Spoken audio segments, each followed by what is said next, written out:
Welcome to the Silver Linings Talk Show. I have the right to. 81% of students experience sexual harassment by the time they finish their education.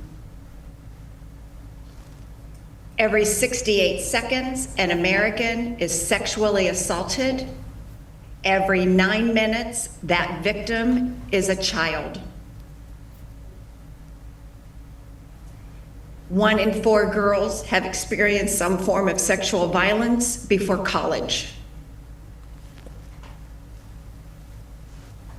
1 in 6 boys have experienced some form of sexual violence before college. Only 15% of LGBTQ+ young people have access to sexual education that includes discussions about LGBTQ+ people and experiences in school.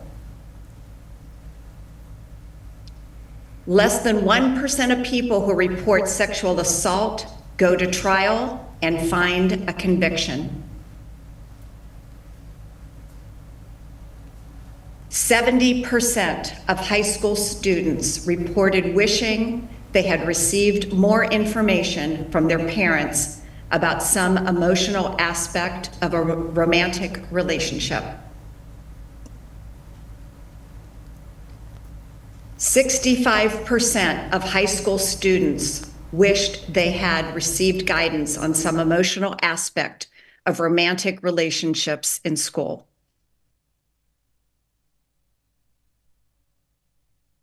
67% of college students experience sexual harassment. 2 out of 3 college students know 1 or more persons who experienced sexual harassment.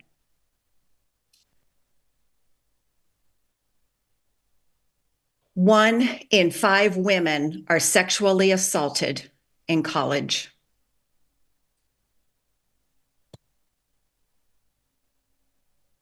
1 in 16 men are sexually assaulted in college.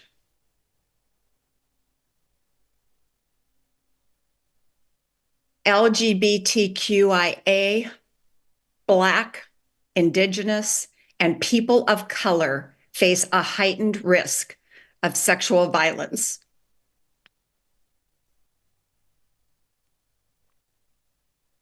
Ninety 90% of female survivors know their sexual assault offender.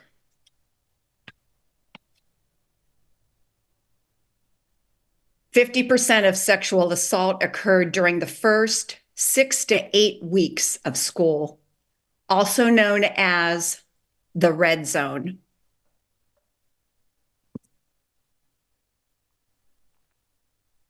Freshmen are more vulnerable because they are new to campus and unaware of where or who to report to.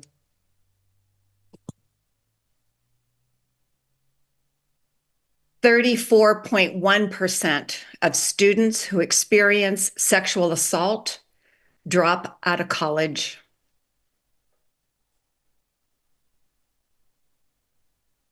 Less than 7% of sexual assault reports are found to be false.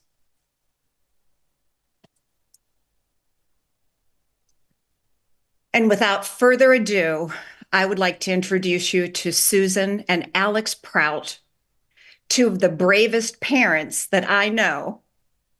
And I'd like to let them share with you how their work is making an amazing difference.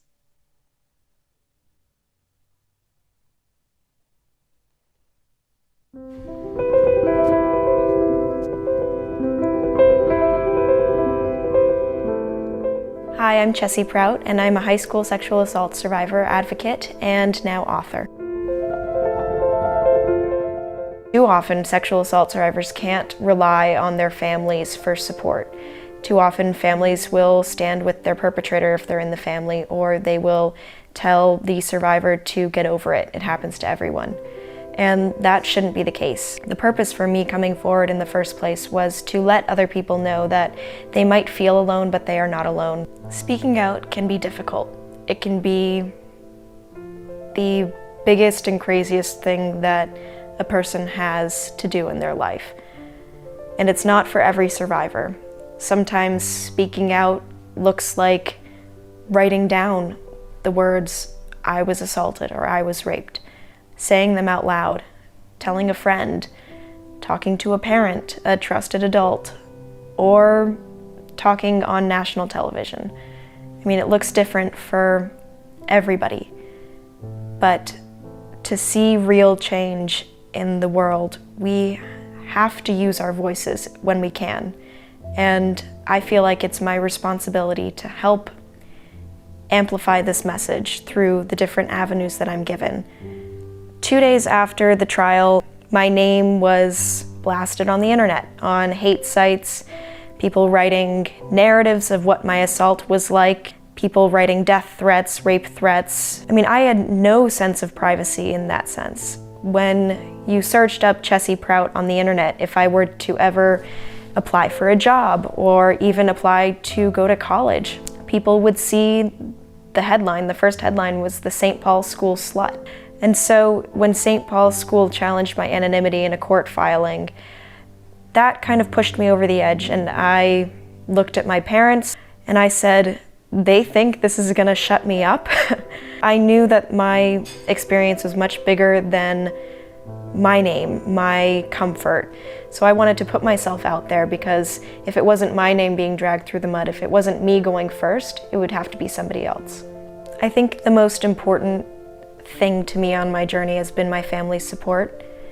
From their immediate support, my older sister telling me that what happened to me was not my fault when I disclosed to her, to my mother comforting me on the phone when I told her what happened. That is what a sexual assault survivor deserves, is love, support, and kindness from the people that are meant to do that in the first place. We've met so many different people who have helped out my family and me through the criminal justice process, through, even me coming to terms with my sexual assault and becoming a survivor. And so my family and I wanted to spread that wealth of knowledge, and we launched our organization, I Have the Right To, and on our website, IHaveTheRightTo.org, we're hoping that it can become a sort of safe haven for survivors to either seek support, to share their stories, to let everybody know that this is what happened, this is real, you can't ignore us anymore, and we will find hope and justice through this. I think education is key and also extremely necessary to keep kids safe. You can teach a child as soon as they can talk to ask permission to hold somebody's hand, ask permission to borrow or take a toy, and let them know that they are not forced. They don't have to show affection to people that they don't want to show affection to. I think a lot of these problems can be minimized by emphasizing the need for mutual respect. I truly believe it's through human connection that we can build and grow and make a difference in this world. Too often as girls, we're told to stay in our place, to be quiet, to be polite, to be kind, to be the caring, emotional ones. But whenever we stand up for ourselves or claim our most basic rights, sometimes we're called names like bossy, or we're called bitches. I wanted to use the hashtag #IHaveTheRightTo make it normal for girls to be able to claim their most basic rights. In the media, my perpetrator was given the lauded descriptions of all that he had accomplished and all that he had to lose. And yet I was protected with anonymity as the 15-year-old victim. In writing my book, I wanted to show the humanity behind the word victim or survivor. I have the right to be who I am without judgment or fear, to be happy, sad, angry, funny during this process, because there is no perfect victim.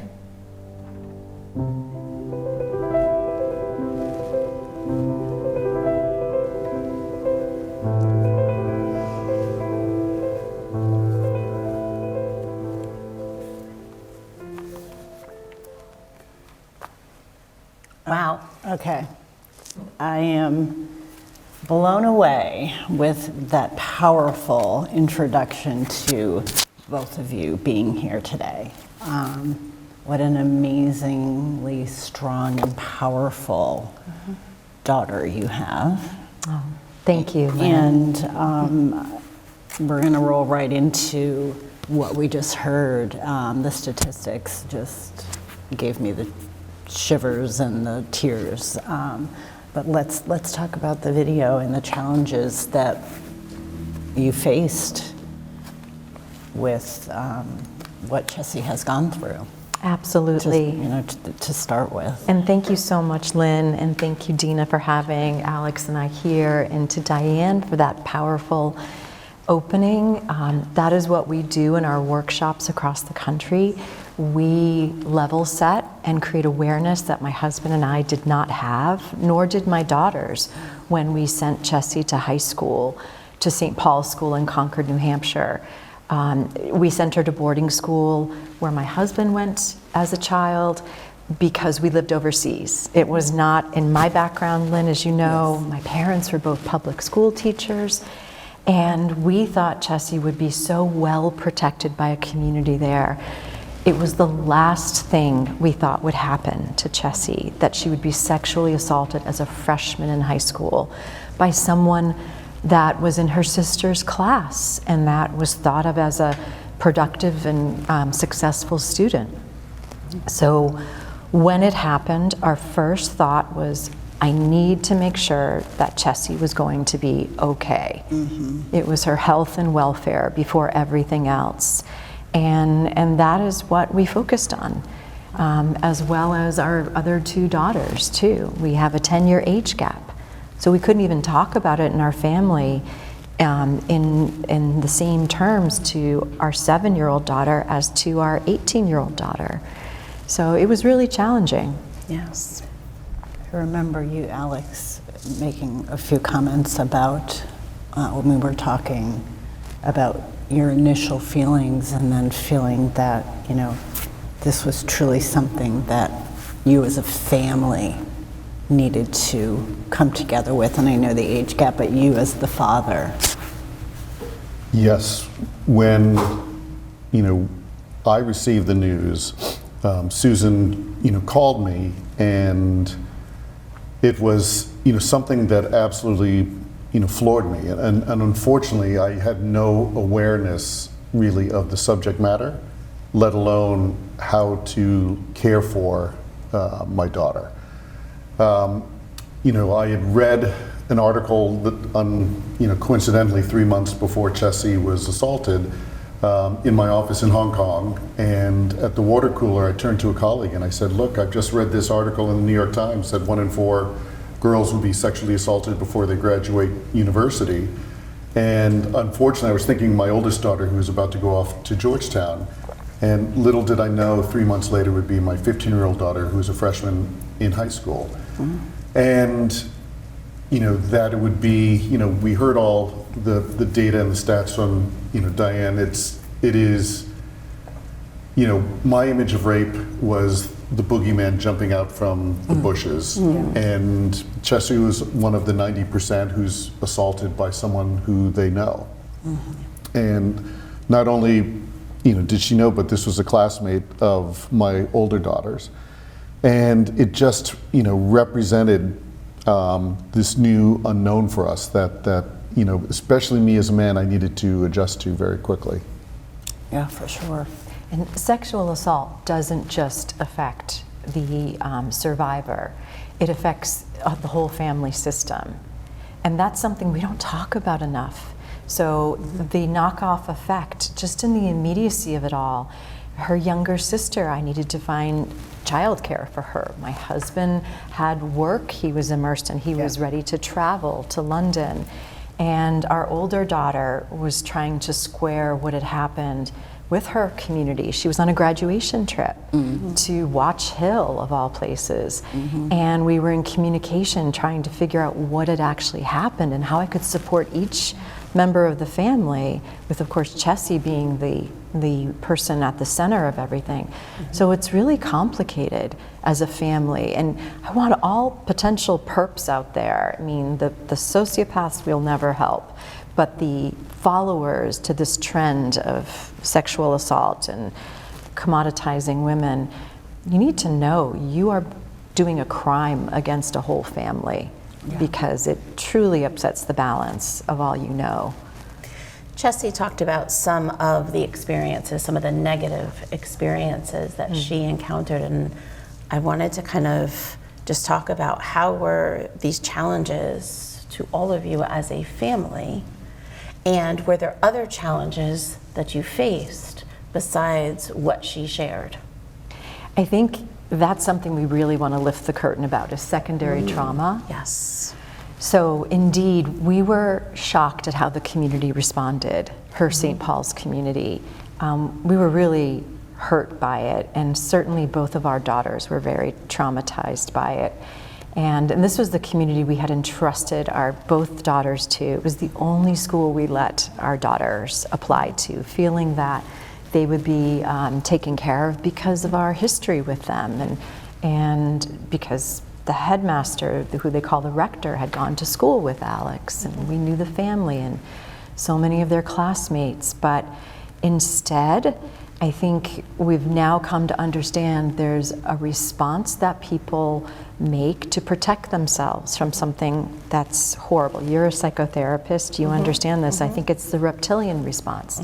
They say, oh, no, she must have done something to bring this on to her. This fine young person couldn't be capable of that duplicitness. And so we watched the community walk away from us, one by one by one. Yes, it was an interesting evolution, and it was like an onion peeling exercise, because first and foremost, what was in front of Susan and I as Chessie's parents was a process of looking after her physically, emotionally, to make sure she was safe. And that we had to go up a steep learning curve, because we never dealt with this topic and we needed to learn a lot quickly. But thankfully, Susan had just great instincts in terms of how to love and care and support our daughter. I foolishly assumed that the community would rally around our daughter after this. In so many circumstances, I think in all of our lives, if a loved community member has something happen to them, they fall sick, they have an accident, they're impacted by a crime. Usually you have a line of people with casseroles out your door. I was going to say the meal train starts. Yes. Right. And all this love and support, and what can we do? The opposite happened. And this, I think, is what completely flummoxed us, that this was a community of St. Paul's School in Concord, New Hampshire, where I went to, where I had supported the school. We had sent our two daughters to, and not only was there a tradition, a game of sexual conquest in existence at the school for multiple years, but Chessie felt compelled to speak up, because she had heard from multiple girls on campus that the perpetrator had done this to them as well before Chessie, and she knew he would do it again if she didn't speak up and stop this.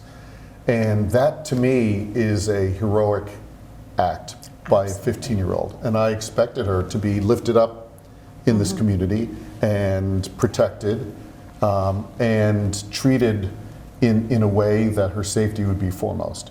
The first day back at St. Paul's School, she was immediately bullied by the entire hockey team. They did what they called a stand and stare. They all stood, 16 boys with their arms folded, staring and not saying a word at Chessie. And that was a welcome back. Even her teammates on the volleyball team would ghost her for meals, leaving her behind. And she received no special support from the adults on the campus. And that seemed strange to us at the beginning. I went up to see the rector, Mike Hirschfeld, who's now the headmaster at Kent School, another Connecticut school, who declared to Susan and I, oh, don't worry, Alex and Susan, the campus will forget about this whole incident as soon as classes begin. But that wasn't the idea, was it? No, not at all. That was not the idea. So there were very strange reactions. We wouldn't know till multiple years later by continuing to use our voices, that we heard from dozens of other victims of sexual violence at St. Paul's School who were actively silenced by the school, that the school had a tradition of sexual abuse that they've been covering up for at least the past 70 years.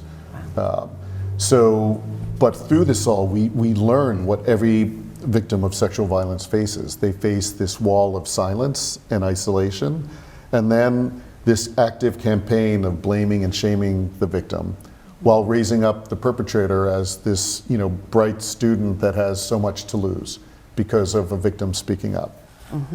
That just blows my mind. It blows my mind because it doesn't seem like that could be real. But it was even stated in the book when she was trying to address it, I think with her RA. It had to be stated a certain way, as if there was no blame to the school. That's right.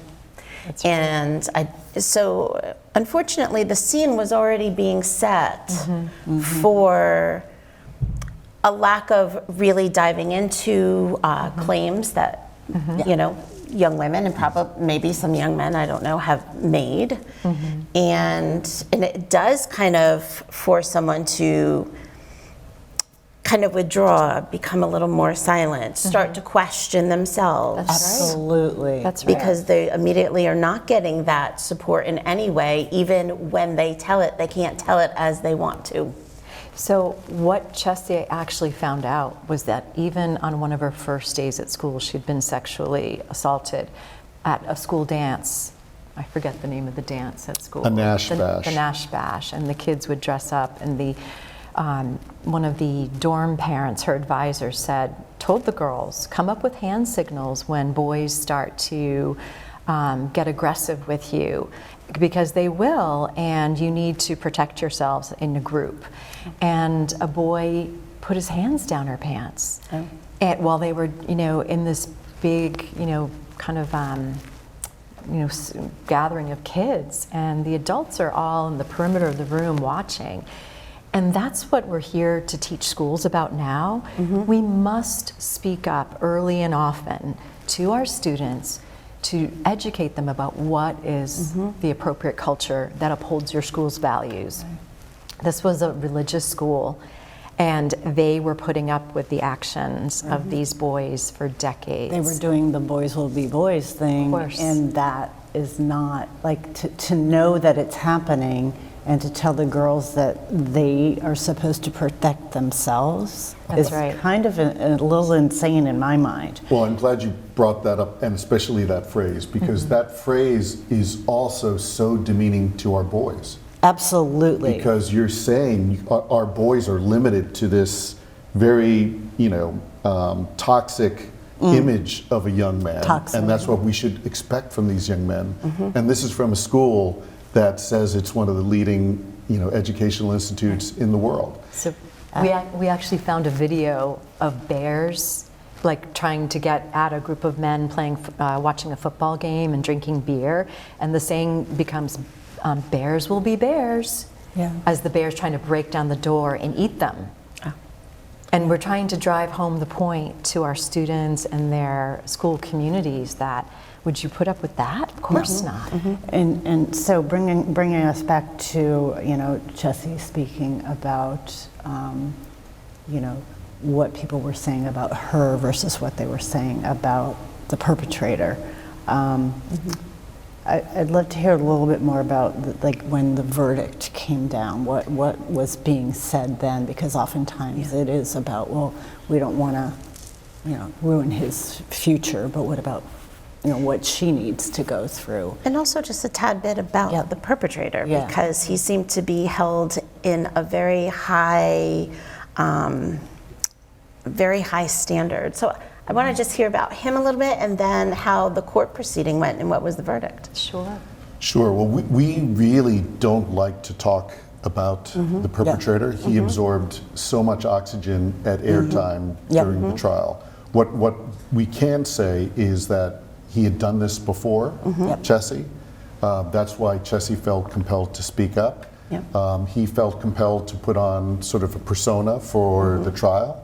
the school community raised $100,000 in 3 days to pay for his criminal defense. Wow. And this young man, in his hubris, wanted to hire Whitey Bulger's defense attorney, a fellow named Jay Yes. Carney. And Jay Carney, I can say, is probably one of the most despicable lawyers that I've ever come across, because he had no focus on justice and the truth. I mean, I do understand the need to provide a vigorous defense, Sure, yeah. but so many ethical lines were crossed during that trial. He put my daughter through 2.5 days of just brutal testimony on the stand, using tactics that were really locker room, where boys will be boys tactics, are allowed. But this young man was supposed to be going to Harvard on a scholarship. He had intentions on becoming a minister, and if you can imagine what would have happened in that position of authority and responsibility. But naively, at the beginning, Susan and I were concerned about his welfare and well-being, because obviously something had happened to him in his Yes. childhood that could cause Sure. this behavior. We've learned through our work that hurt people hurt people. Right. So we had care for him. We wanted him to be held accountable, but also to learn a lesson so he could get on with his life. Sure. Yeah. But hubris is what runs common between the perpetrator and the school Sure. and the school community, because he chose to, his own mantra, which came up reading all of his emails during the trial, Sure. was deny until you die.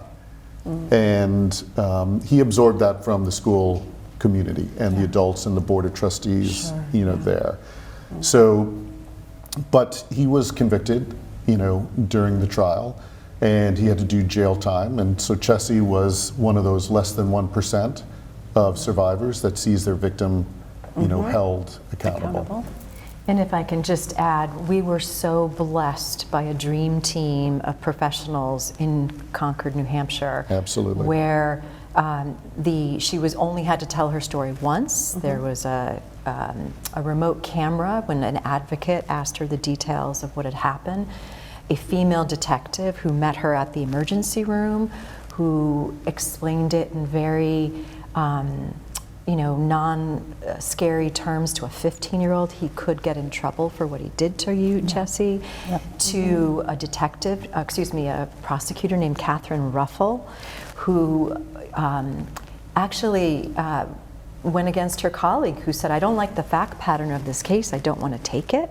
But she said, if we don't start taking difficult cases, we will never make a dent in sexual violence. They had understanding that these sexual assaults were happening on the campus over the many years. And so it was all these incredible people standing up and using their voice to make change, and that's what it takes. So after all this, you see, this is a mountain, this is not a hill. What gave you the strength to jump in and create I Have the Right To, when so many of these things are kept secret? And obviously your daughter's voice was one of them, but how did you get the strength to do this? Strength we didn't know we had, frankly. Right. So what happened was, after the criminal process and the civil process, St. Paul School challenged Chessie's anonymity. And the Boston Globe called it the single biggest blunder, legal mistake you could make in a sexual assault case. And Chessie heard about it and she said, is that a tactic to keep me quiet? And we said, yes, but don't worry, we're on it, we will figure this out. And instead she said, fine, if they think they will keep me quiet about my experience, then I'll out myself. And because there was such media interest, she had her choice of where to go with her story, which ended up being the Today Show and Savannah Guthrie. And she said, I don't want to make it a gratuitous, salacious story. I want to bring something to other survivors. And so she and our family came up with the hashtag I Have the Right To, which we discovered as we were watching the CNN series on the 60s, which talked about your civil rights. Chessie was raised overseas from being a 6-month-old baby in Japan. until she was in middle school. And I thought US history was so important to their cultural identity. And when we watched it about all the civil rights movements, we took a break, and our youngest daughter, Christiana, at the time said, "Mommy, in chess, it sounds like it's time for a girl's Bill of Rights after that boy hurt you." And I said, "What are your rights? Write them down." And we got crayons out and markers out, and we started writing them down. And that's what became the back of her book. I have the right to find my voice and use it when I'm ready. Be called a survivor, not an alleged victim or accuser. Say no and be heard, and the list goes on and on. And so she came forward, and then Jen Abelson from the Boston Globe Spotlight team said, "I think we have a book to do together." And it was after the book that we started our organization, because so many young people wrote to Chessie saying, "I feel like I know you, this is my story, thank you for speaking up." And we wanted no survivor to have to walk that lonely, solitary path again that our family did, that Chessie did. Yes. And so we started the org to be a resource to survivors. That's You know, amazing. I think we had a couple of slides to show that relate to this feeling blame, shame, that this is right too. I love your graphics. Yes. I thought this was great just to show like your logo, your graphic. So that graphic was made with Chessie and her kindergarten teacher, Really? Mayuka, and they decided to convey both strength and vulnerability. I have the right to protect my heart and give my heart when I choose to. And we ask kids what they think when they see the logo in our workshops now. We've heard some of the most beautiful interpretations too. Yeah. I love that. I love that too. You know, I think about the title of your show, you know, Silver Linings, and we used a phrase through the darkest moments of a 3-year process where we didn't say silver lining, but we could have. We said, when are we going to see a light at the end of the tunnel? And that first was, you know, Chessie's well-being and recovery. It was the community response. It was St. Paul's behavior. And we saw all of these forces that the survivors face when they do speak up. And we understand why many survivors don't. Yes. And Susan and I turned to each other, you know, during the process and said, if we get through this, we're going to dedicate every day of our life going forward to make sure this doesn't happen to another survivor and their family. And I think that still fuels us today because we know the impact of sexual violence. My wife calls it murder of the soul, and I think that is a very apt description. And this is something, and you've all heard the stats out there. This has touched every single person in our community. And we need to take action. And we need to empower survivors to speak up because that's what really starts their journey of healing. Absolutely. So we have a couple slides on the exact mission of I Have the Right To. Yes. And I know we have a few slides to Right. to Well, share that's a here. picture of our website right now, and Okay. that's Chessie with one of her first signs claiming her rights. I love that. And she's very aware of her privilege. And we really want to reach every part of society with this idea, because we are a civil rights organization at our heart. We want to empower students to claim their rights and their communities to support them. It's a very small number of perpetrators out there. It takes the rest of us to speak up. And we can do away with sexual violence in our children's lifetime. I firmly believe that, if we all work together. I think we have one more. There we go. Our vision. Right. What is your vision? It's very simple. Every child, every student has the right to an education free from sexual assault. And we say that and we look at kids and they're like, and a life. And so we're like, so how do we get there together? And that's what our workshops do. That's what our conversations challenge kids to figure out. And it's by being an upstander and calling out your friend's behavior. And so we have grown from this mission to something we're really excited about now, which is reaching the people who need to care about sexual assault. Is the community that traditionally have been where the perpetrators come from. So we are trying to reach boys and men and their attitudes toward their fellow students. Would you like to? Yeah. Well, we definitely see that as a growth, because from where you started, where did that look like? Yeah. And you had mentioned to us the moment when it did switch to boys, and I would love for you to talk about that too. So we were at Holton Arms in Washington, D.C. That's where Dr. Blasey Ford attended high school. They had invited us in, and a very brave student named Cynthia, a freshman, was sitting in the whole school auditorium. And I later found out her background, which included a lot of challenges. And she had the bravery to raise her hand and say, "What about the boys' schools? Are you going to talk to our brothers and our friends?" And our executive director at the time said, "Not yet." Right. And it took us 2 years to get into their brother's school, which was the Landon School, and to get into other boys' schools. And now they call us quite regularly, and we have gone to schools up and down the East Coast and throughout the New York City area. We've yet to come to Connecticut. We really are excited. Listen, Connecticut. Listen up. Here. I grew up in Connecticut, as did you, Lynn, Yes. and we go way back, and we are so excited. There are plenty of schools here in Connecticut we would like to talk to, but we have to get all stakeholders in the community involved in the conversation. Absolutely. Teachers, coaches, administrators, parents, and male students. Yeah. Yeah, and addressing men was actually the last thing that I ever envisioned myself doing.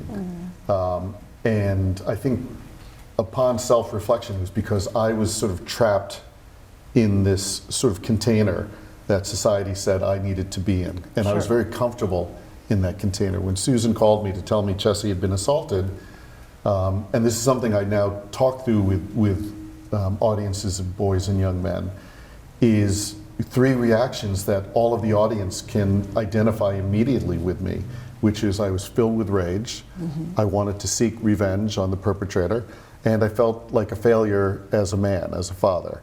And those were such real feelings that I was burdened with at the moment. And then with a little bit of reflection, you know, I realized what was missing amongst all those 3 reactions was any thought about my daughter. And I considered myself to be a loving, caring, empathetic dad. And I said, oh my gosh, I have some work to do. And as I started thinking about this problem, I could correlate it to the traps that our young men are being placed in now with what we call socially constructed masculinity. The factors from the outside that our boys are absorbing, the Andrew Tate videos, you know, pornography, other elements of social media. And we're not doing enough to offset what the boys are absorbing through osmosis, you know, when they're on their devices. So we decided as an org, we need to speak proactively to young men. But then I needed to go through my own journey to be credible. I needed to evolve. So that was like a 2-year process where I was mentored by my dear friend, now dear friend, Don McPherson, a former professional football player who has been speaking about aspirational masculinity. And through talking multiple hours with Don, I could finally see the path that I needed to follow, which was how to inspire our young boys to be the best versions of themselves, not to tell young men, don't rape. What I needed to do was give them a positive alternative. I love the term, the way you're talking about socially constructed masculinity. You're not calling it toxic.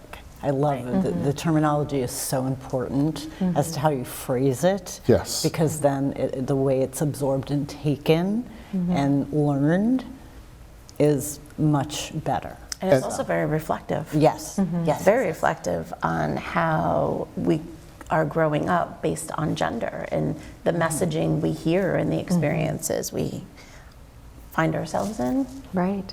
Our boys aren't toxic, No. but they have a lot of pressures on them to behave a certain way. And But there's that's also important. an inherent beautiful side Yes. of young men. Yes. And unfortunately, from the time you Yeah. turn 3 or 4 years old, society's telling you to suppress it. Yes. If your daughter trips and falls, it's the fathers will say, "Come here, honey, dear, Yeah. sit Yeah, on my lap and give comfort." If a young boy does that, it usually the response is, "Oh, suck it up, toughen up. You're Boys okay. don't cry." You're okay. And that nurturing element just sends these messages to our young boys that your feelings aren't important. So what are you hearing from the young men that maybe surprised you? That maybe you said, wow. Well, the greatest blessing in the world was having this reality check moment that allowed me to begin to open up myself, to be able to talk to young men, because now I'm inspired, motivated every day speaking to young men because I see the potential ahead of us to really make the change that Susan was talking about. We work with an amazing group of young men. We actually just launched a podcast that's available on Apple and Spotify, Awesome. where we are having conversations with young men about what it is like to be a young man today in school. And Can I jump in? Yeah. So, and you Yes. can get into the meat of it, but one of the most surprising things I heard them say is that they are willing to open up to their girlfriends, Okay. but not their male friends. Okay. I believe that. And so what we've also done research on is that in many of our relationships, male-female relationships, how many times have you heard you're the only person I can tell? What would I do without you? And that's beautiful, but it's also a big weight to carry. Men and boys need more relationships in their lives. We've talked so much about this, right? And just like women have and girls have lots of friendships, our boys need them too. Sure. Our boys need to be able to go to different people with their fears, their stressors. And so that's what the episodes that you work with the boys is developing into, which I think is so beautiful. well, and what's encouraging is these young men that we work with have such awareness on this topic and are so articulate, in many ways more articulate than people, my age, because we are so, I've got 60 years of armor that's been assembled to keep my emotions inside, and it's been a real, hard path to try to undo all of it. But there is this recognition, and I can see the battle that they're facing every day to say, well, wait, this is who I am. And if you ask anyone to go out and perform, whether it's as a student or on the sports field, with one hand tied behind their back, or to only use 40% of their brain, right? We're asking our boys to conceal their vulnerability, their emotional range, the fact that they can be empathetic, and we're teaching our boys to be assertive, to be dominant, to be domineering, and the only emotion you're allowed to show is anger. And if you think about that, when we were driving here up for this show today, listening to this discussion about anger being the only outlet, in my mind as a man, I'm started thinking, oh my gosh, we're driving on 95 here, road rage. Why am I getting angry at every single person on the road? But we're so attuned to only letting out anger that that becomes such a default for us. It's the first place we go to. Yeah, anger is like one of the most socially acceptable emotions, especially for a man. Yeah, we've talked about this. We have talked about we've this had before, a few and it's very episodes about workplace environments and when they're male dominated versus female dominated, and or male driven when it's like a male whether construction versus accounting versus whatever, and they tend to have that male driven emotion. Versus a collaborative, communicative. Yes. And so it's it comes from how you've been raised. So in a that brought sense. in the Yes. nature versus nurture kind Yes. of topic that Yes. we briefly talked Yeah. about too, is sometimes people don't have the support or the role models. Sometimes they have that, but they've had experiences. So, definitely feel that nature and nurture always plays a role in developing who we are and how we view the world and how we act within the world. Right. Well, and think about this data point that wasn't mentioned. The average age of disclosure publicly about your childhood sexual abuse is, what would you garner is the average age of disclosure? 30. Adulthood, Adulthood, yes. 52 years old. 52. Yeah. And imagine That under that happened to nature you versus when? nurture. All those decades of pain until you finally have a voice. But I think that the whole idea about nature and nurture is so interesting. Thank you for bringing that up again, Dina. But the whole idea is we're not trying to change anyone. We're just trying to open up their parameters of who they can be. You can be successful. You can be, type A personality. We just are asking students to focus on what's going to keep everybody safe, Right. which is a ecosystem of respect. Yep. Absolutely. We can all agree all our children deserve to be safe. And to know, Alex, that you were going into schools and you may be that one male role model that they have never heard a male speak like that before.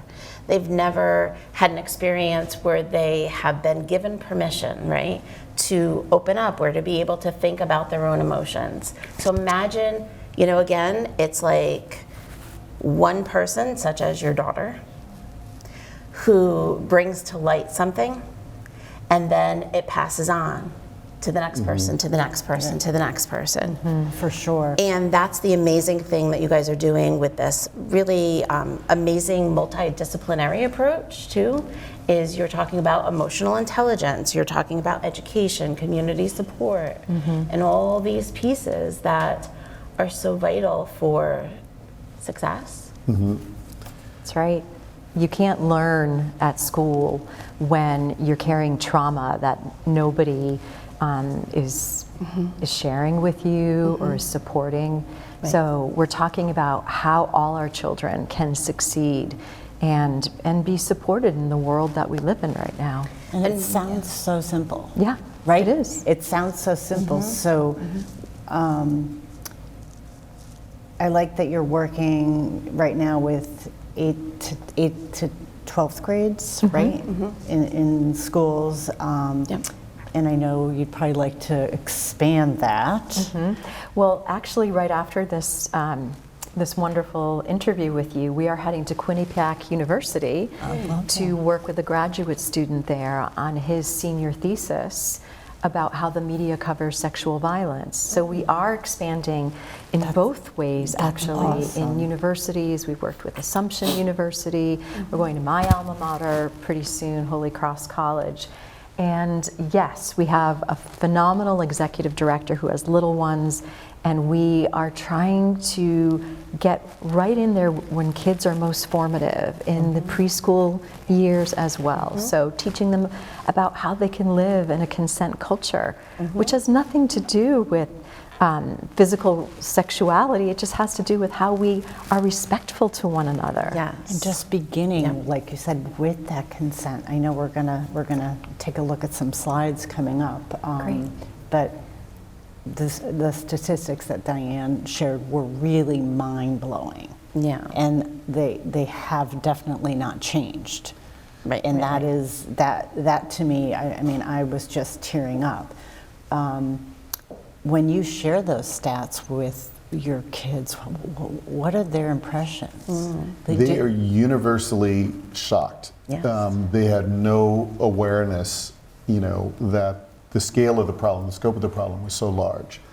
And then we always ask them a question, everyone here already knows, or make a statement saying, all of you here already know a survivor of sexual violence. The sad fact is that person doesn't feel safe or supported enough to speak up to a friend. There are 36 million survivors of sexual assault in the United States. There are 615,000 new survivors every year. If this were any other topic, it would be in the headlines every single day. Yet somehow our society and this concept of institutional, betrayal and institutional complicity has, systematically tried to silence the voices of anyone impacted by this topic. So I think we have some slides on what consent should look like. Wonderful. And I'd Yes. love to kind of take a look at that. Yes. Let's skip ahead to the consent slides because I think we really, Yeah. Diane shared this Shared- information with us at the beginning, and I which is think awesome. we could be That's right. here. Well, the crazy thing is about consent is that it is not defined adequately in our legal system. So that's why we believe it's so important to go to schools and teach kids about consent. Yep. This is one very practical definition, hot spice. It is honest, ongoing, talked about, specific. I consent to this, but I didn't consent to that. It's the present moment. If I did this with you yesterday, it doesn't mean I want to do that with you next week. It's informed. I know who you are and what your feelings are coming into the situation, and you know what mine are. Changeable. I can change my mind at any point. And then affirmative and enthusiastically. So you have no question about where your partner stands in anything, and holding their hand and going in for, having your first kiss with someone. I spoke to a mother the other night who was traumatized by someone the first time they kissed her. And she was in her 40s and she still teared up when she thought of the way this person kissed her for the first time. So there's also another definition: freely given, knowledgeable, informed agreement without force, fear, fraud, or incapacitation. That is GDPR, data protection standards. It affects all of us in the world. And this is the definition that should be out there. It's by the Consent Awareness Network in New York. This should be in all our laws. Yeah. And that would take away from he said, she said, and we would know, did you gain consent freely, knowledgeable, with informed agreement, without force, fear, fraud? And that would put the action to examine in a court on the perp, and not, well, what did you wear? Yeah. How did you respond? Right. Did you giggle? Absolutely. Absolutely. I love that that's so, Frickin' A. right. I mean, it's so logical to me, but yes. And I specifically like the one where you said, well, yes, I may have said yes yesterday, Right. but did I say yes right now? That's right. I mean, things change. You Right. can't. Absolutely. Yes. And I think we could, How is Jessie doing Yeah. today? She's great. Thank you for asking. Yeah. She is doing what she was meant to do, which is making her career in the film industry. She has made a short film called Aftermath. She got a grant when she graduated college to make it, and she is going for her dreams. She writes and she also speaks on behalf of the organization. She's now at a point where she says, Mom, more good has happened in my life there she is. than bad. Yes. And she's grown Living- up living quite a her bit. life. Yes, that's the love of her life. Her mini golden doodle JJ, named, he's a boy, but he's named for Jen, her co-author of her book. And he was part of the J litter. And that's our family now. Our 7-year-old is now in college. And our elder daughter is getting a PhD at NYU in restorative justice. So this is our family business. We are, and I say that lightly, we are a nonprofit, of course. So, our mission is to get our story in front of as many people as we can and to share what we've learned so that we can all live in a more equitable society. And it's all about creating a community of love, kindness, care, and support. And these are such basic things, but with that, if you have those elements present, you can do anything. Absolutely. So how can someone reach out to you? Oh, on our Instagram, please reach out to us. They can DM us on our website. You can write to take action. on our Facebook page. There are lots of ways. And then I think we might even have our information somewhere up there. Yes, We'll definitely have we'll the- definitely have the information flowing at the end of this show. Great. Greatly appreciate you coming and sharing your story so bravely, honestly, openly, and I just have so much respect for you. And Thank you so much, Lynn, You know, Dina, just and to- Diane. Yes, yes. So we thank you for being here. We do have to wrap up. And, you know, you guys are going to be continuing this journey and path you didn't know you were going to be on, but you will continue it. And I mean, the work is going to be, I think, pretty impactful. making the to world many, a better place. Making the world a better place. Thank you so much. Yes. It's our silver lining. Yes. And remember to always look for the silver lining. Yes.